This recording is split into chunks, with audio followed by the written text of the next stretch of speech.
Mark tried to excuse himself. No, that's not it. I told you the business was in trouble, right? So, I decided to quit before getting fired. Clearly, I heard you quit 2 years ago, right? I called your company, and it's still not bankrupt. Mark fell silent. I pressed further. By the way, what role do you play in our joint business management? Are you the accountant? Mark became increasingly uneasy and started sweating. Mark is supporting the whole family, isn't he, mother? He quit his job. His side business isn't going well, and yet it's a mystery where the money is coming from. I'm leaving, but please continue to get financial support from Mark. My mother-in-law's and Laura's faces turned pale and ashen. But the other day on the phone, you were crying and begging to save only yourself, saying you'd cut ties with your mother and sister. Haha, but that won't happen. I'm also discarding Mark here. What do you mean? I don't understand. Mark hasn't been going to work. That's a lie. He leaves in a suit. And Emily was supporting the household. It's true. Emily has been paying for everything for years. I'm unemployed now and not doing any side business. We're going to have a hard life because you guys kicked Emily out. We could have had an easy life without working if you hadn't done anything unnecessary. What do you mean by that? You were planning to abandon us, weren't you? Mark's response ignited the fury of my mother-in-law and Laura. As the three of them caused a commotion, Sophia and I began to take action. I came to pick up some forgotten items. I took a cleaning robot bought within the last 6 months, an expensive microwave favored by my mother-in-law, and the beauty device Laura had gotten from Mark. Wait, that's mine. This is mine. Since I bought it with my money, you can pay me back for it. Laura fell silent at my words. Then I searched for and gathered my belongings from their rooms. The belongings they had put out did not include my expensive brand bags and accessories. Why are you taking that too? This is mine. I ignored their complaints and sweet talk. Finally, I dropped a bombshell on Mark. Oh, I forgot. I plan to claim compensation from your mistress, Mary, and to tell her it's no use running away. What? How do you know about her? I know you went to Conan with Mary recently. Good for you, right? Of course, I have all the evidence of the affair, so there's no escaping that. No way. You've been deceiving me and having fun for the past 2 years. I'll be claiming compensation for the affair, child support for Sophia, and oh, you were secretly paying Laura's compensation too. I'll be claiming that back as well. As I prepared to leave, my mother-in-law and Laura desperately tried to stop me. I was wrong, Emily. I'm sorry. We just believed what Mark said. We can't live without you. We'll do anything. Please help us. I can't pay you back for the compensation. I'm sorry too. I apologize for everything.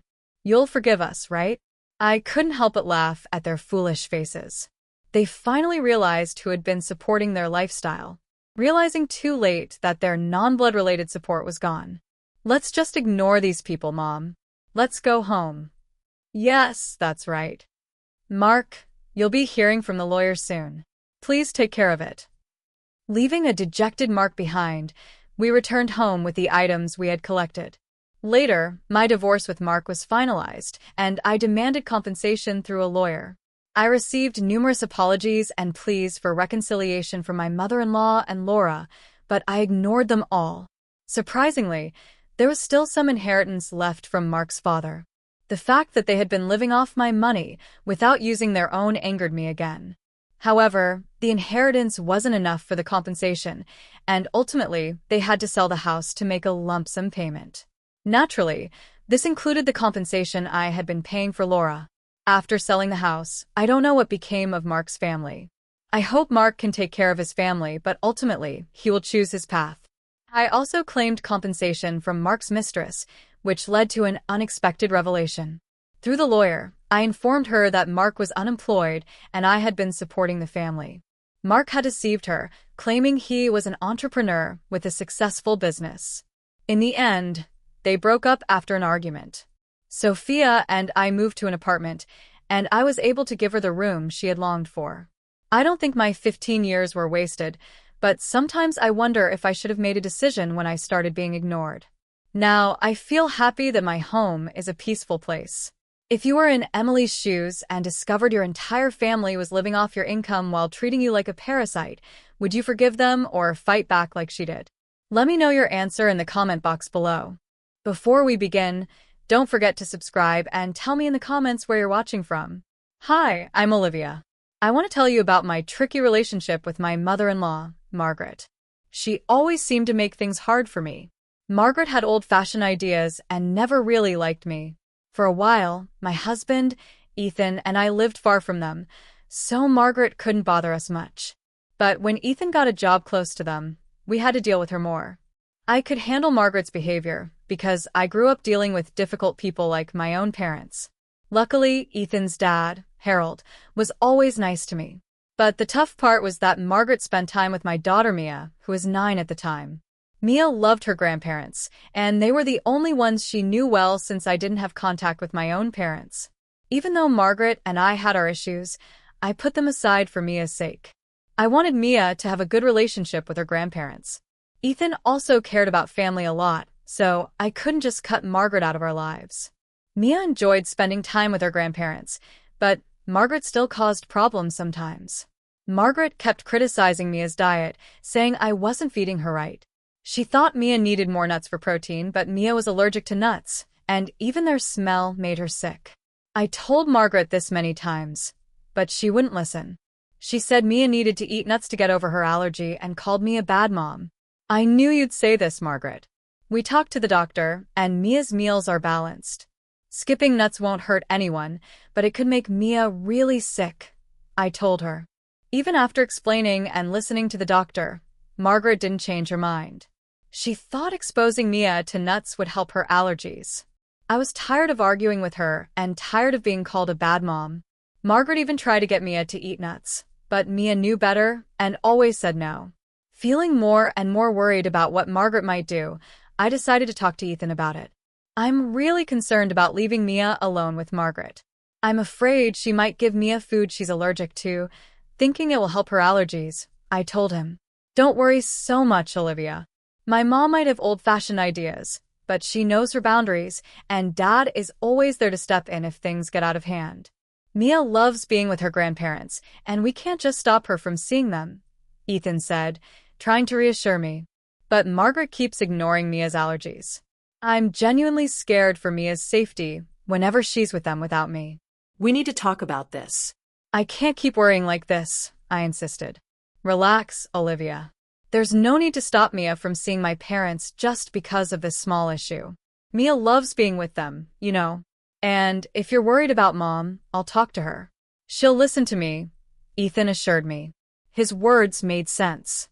Mia really enjoyed being with her grandparents, so I couldn't bring myself to stop her. If Mia had ever said she didn't want to see them, I would have respected her decision. But I didn't realize that even Ethan couldn't change Margaret's behavior. Have you ever had to deal with a toxic in-law who put your child in danger? Keep watching. This story is heartbreaking. Things came to a head at Mia's 11th birthday party. Harold and Margaret were invited, and they said they'd come. Margaret seemed really excited, which made me uneasy, though I didn't know why. When they arrived early, it surprised me because Margaret usually avoided being around me. She gave Mia a big present wrapped in birthday paper and said, "Happy birthday, Mia. Here's your gift. Grandma got you something really special." Mia thanked Margaret, and then Margaret said, "Wow, that's a big gift. What's inside, Grandpa?" "I have no idea, Mia. Grandma chose it, and she won't even tell me what's in there." "We'll both find out when you open it," Harold said. "Come on, open Grandma's gift and see what she got you. I bet you'll love it, sweetie." "I'll be your favorite grandma ever," Margaret said excitedly. "I can't wait to see what you got me, Grandma. I'm so excited. We'll open all the gifts after we cut the cake. Let your friends arrive, and once we finish the cake, you can start opening the presents," I suggested. "No, Mia needs to open my gift before cutting the cake. That's why I came early, to give her my special present," Margaret insisted. Despite feeling suspicious about Margaret's behavior, Mia seemed genuinely happy to get such a nice gift from her grandma. The big, heavy package made Mia even more excited, and she couldn't wait to see what was inside.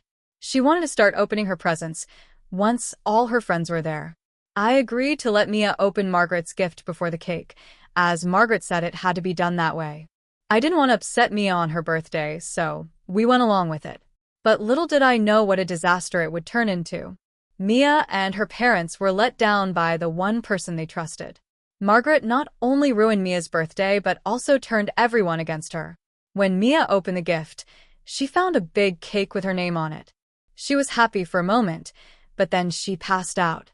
Ethan and I rushed to her, scared and confused. When we saw her throat swelling up, in shock, I watched as Ethan hurried to get an epinephrine shot while someone else called the police. Knowing exactly who was behind this, I confronted Margaret, demanding answers. "What on earth did you put in Mia's cake? What's in it?" I asked, my voice shaking with anger and fear. Margaret pretended she didn't know anything, saying, "I didn't do anything, Olivia. It's just a regular cake. I don't understand what's happening. Maybe something you did caused Mia to faint. You've been neglecting her nutrition despite my warnings, and now she's paying the price. Don't try to blame me. Mia was fine just a moment ago, and now she's having an allergic reaction. Tell me what you did to her, Margaret. I hope you didn't mess with the cake. You need to own up to your actions and take responsibility.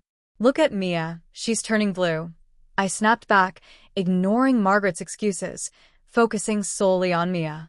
I hurried over with the epinephrine I always kept on hand for emergencies. Although Mia's swelling went down a bit, she remained unconscious. It was clear that she needed to go to the hospital to fully recover.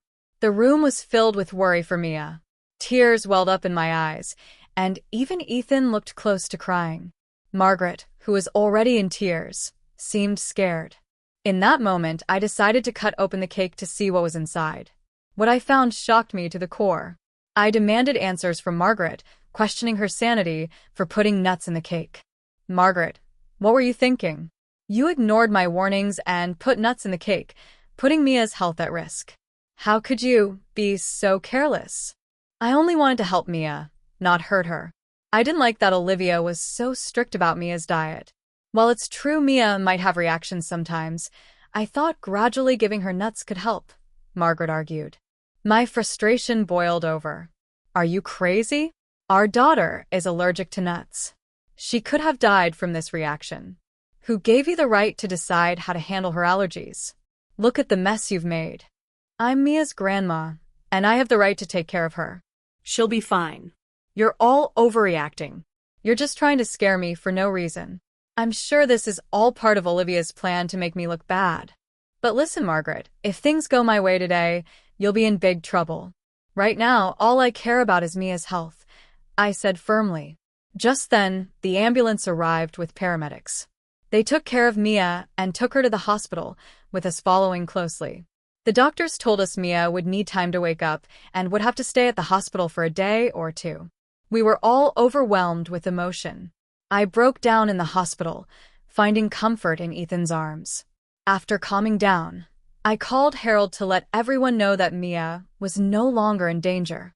When I hung up, I turned to Ethan and expressed my anger, saying, "I'll never forgive Margaret for what she did today. She could have put our daughter's life at risk. I've been thinking about how serious this is. It's unbelievable, something I wouldn't have believed if I hadn't seen it myself. My mom has become someone I don't even recognize anymore. She did all of this just to make me look like a bad mom. She acted like she cared about Mia's happiness, but she never thought about how dangerous it was for Mia. Even after everything, she still says I planned it all. Today showed me how far my mom will go to make you look bad. I'm so sorry I didn't see it sooner and didn't do more to keep her away from us. I need to protect Mia from my mom's bad influence. I failed as a husband and as a father." Ethan was starting to realize how serious the situation was. And Harold, who had always been a good grandfather, was clearly affected by Margaret's actions. This time, she went too far. Even though she'd gotten away with things before, we weren't going to let her off easy this time. We decided then and there that we couldn't let Margaret keep hurting Mia. Her actions were a threat to Mia's safety, and we couldn't allow her to keep causing trouble in our lives. Margaret was no longer welcome in our family. We were determined to protect Mia and make sure she grew up in a safe and loving environment. It wouldn't be easy, but for Mia's sake, it was a decision we were ready to stand by. Following a heartfelt discussion, my husband and I quickly made a decision while Mia was still in the hospital. It was time to head back home. Harold, Margaret, and a few guests stayed behind, eager for updates on Mia's condition. This gave us the perfect opportunity to address Margaret's actions. When we got home, 4 hours had passed since the incident. In the living room, we found Harold scolding Margaret while she seemed indifferent, busy on her phone. The untouched birthday cake sat sadly beside them, a painful reminder of what had happened. Despite my sadness, I held back my emotions. When they noticed us, Harold and Margaret hurried over. "I just got an update," I said. "Mia is in good hands, and she'll recover soon. Although she's still unconscious, the doctors are hopeful. Thank goodness Mia will be okay. I was so worried, but it looks like everything's fine. It wasn't even a big deal. Mia will be fine, and her nut allergy will go away soon," Margaret declared. In that moment, Ethan unleashed his anger on Margaret, scolding her for everything she had done. Harold joined in, expressing his disappointment, and the guests, visibly shocked, stared at Margaret with disapproval. I, too, was filled with rage. "I've had it with you, Margaret," I declared. "We've given you so many chances to change. Even after your actions put my daughter in the hospital, you show no remorse. This is it. You will never be allowed near Mia or our family again. You're banned from this house. You can't tell me where to go. Your son won't cut me off for no reason. I won't let you keep me from my granddaughter just because we don't agree on how to raise her," Margaret shot back. "No, Mom," Ethan replied firmly. "You're not welcome near me or my family ever again. Dad can come here anytime, but not you. He's the only sensible grandparent Mia has. He's done his best to keep Mia safe. But today you put Mia in the hospital and acted like it was the right thing to do. I can't let someone so heartless be around my daughter." Margaret couldn't believe her own son was turning against her. She could always trust Ethan to support her, not realizing he was being rational, unlike her. Even the guests started criticizing her. Margaret felt trapped, with no one on her side, not even Harold. In desperation, she screamed at us, blaming me for setting her up. "This is all your fault, Olivia. You turned everyone against me. I'll never forgive you for this. You should be begging for our forgiveness. Your actions have ruined your reputation and kept you from Mia. I'll sue you for grandparents' rights. I'll take you to court, and the judge will let me see Mia. Just wait and see." "I don't need anyone to support me," I responded firmly. "You're not going to have much luck getting grandparents' rights from jail.